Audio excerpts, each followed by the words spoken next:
حالت جنابت میں اگر غسل سے پہلے کوئی آ جائے اور انسان صاف کپڑے پہن لے تو غسل کے بعد دوبارہ وہی کپڑے پہن سکتے ہیں یا وہ کپڑے ناپاک ہو جاتے ہیں اور کوئی اور کپڑے پہننا ہوتے ہیں؟ نہیں، جب تک کسی کپڑے کو کوئی نجاست لگی ہوئی نظر نہ آئے یا محسوس نہ ہو اس وقت تک وہ کپڑے پاک ہوتے ہیں اور ان کو دوبارہ نہا کر پہن سکتے ہیں۔ ہم نے آج تک ایسے مسائل کا ذکر اپنے گھروں اسکولوں میں کبھی نہیں سنا، اس لیے آج یہ پڑھتے ہوئے بہت مشکل پیش آ رہی ہے۔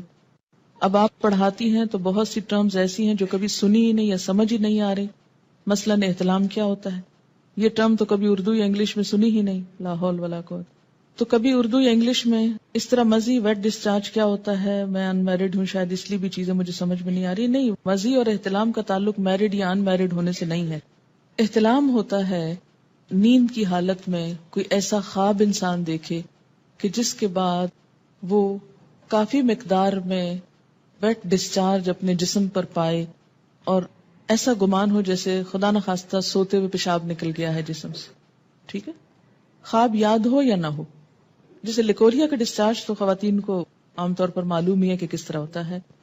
جیسے لیکوریا کا ڈسچارج ہوتا ہے ایسے ہی اس سے ذرا زیادہ مقدار میں ڈسچارج جو ہے وہ محسوس ہو سوتے وقت، وہ احتلام ہوتا ہے۔ یعنی احتلام کا تعلق سونے سے ہوتا ہے، نیند سے۔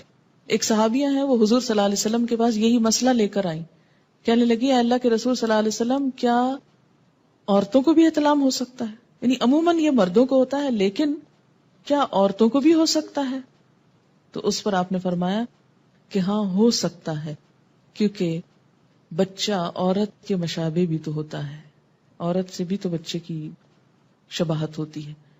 ٹھیک ہے، تو سیکشل انٹرکورس کے بغیر اگر نیند کی حالت میں کوئی خواب دیکھنے یا نہ دیکھنے پر ایسا پانی انسان دیکھے کہ جو زیادہ مقدار میں ہو، عام نارمل روٹین میں جیسے لیکوریا وغیرہ تھوڑا بہت سپاٹنگ ہو گئی، وہ نہیں، زیادہ مقدار میں، اس کو احتلام کہتے ہیں۔ اس سے انسان ناپاک ہو جاتا ہے۔ اور بعض اوقات ہو سکتا ہے کہ کسی خاتون کو کبھی بھی ایسی کیفیت نہ ہوئی ہو، بسا اوقات جسمانی کیفیت، آب و ہوا، کئی چیزیں انسان کے مزاج میں اثر ڈالتی ہیں، تو بعض لوگوں کو ایسی تکلیف ہو سکتی ہے۔ اگر کسی کے ساتھ ایسا نہیں ہوا تو وہ پریشان نہ ہو کہ میں تو شاید اب نارمل انسان ہوں، نہیں، اٹ ڈیپینڈس۔ مزی عام طور پر لفظ جو ہے یہ ویٹ ڈسچارج جیسے لیکوریا ہوتا ہے ایسے ہی ہوتا ہے، لیکن یہ جاگتے ہوئے ہوتا ہے، یہ نیند کی حالت میں نہیں، یہ جاگنے کی حالت میں ہوتا ہے۔ اور اس میں عموماً ایسا ہوتا ہے کہ مثلاً کوئی ایسا سین آپ نے دیکھا ہے ٹیلی ویژن میں، یا ایسی کوئی کتاب پڑھی ہے، یا کوئی بھی ایسی چیز کہ جس سے جسم کے اندر خلل آتا ہے، یعنی انسان کے ایموشنز جو ہیں وہ ڈسٹرب ہوتے ہیں، تو ایموشنز کے فرق سے یہ ڈسچارج ہوتا ہے۔ یعنی لیکوریا جو ہوتا ہے بغیر ایموشنز کے ہوتا ہے، لیکن یہ ایموشنل کیفیت کے ساتھ ہوتا ہے۔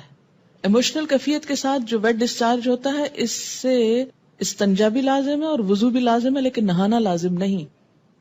وہ بھی ہو سکتا ہے کوئی سائیکولوجیکل پرابلم ہو سکتا ہے یا کچھ بھی، اس کو نام دے سکتے ہیں، لیکن مزی میں لفظ آپ یوں سمجھے جیسے مزہ لفظ ہے نا، یہ اسی سے نکلا ہے یہ لفظ۔ ٹھیک ہے، ایک بچی کی ریسنٹلی شادی ہوئی، اس نے ایک میل مجھ کو کی، وہ اس قدر بیچاری پریشان، چھوٹی سی عمر کی بچی تھی، شادی ہوگی، اس کو شاید پہلے سے کسی نے کچھ نہیں بتایا، نہ ماں بتاتی نہ کوئی اور، جو ضروری چیز ہے وہ کوئی نہیں بتاتا، اور فضول میں بہت کچھ پڑھ لیتے۔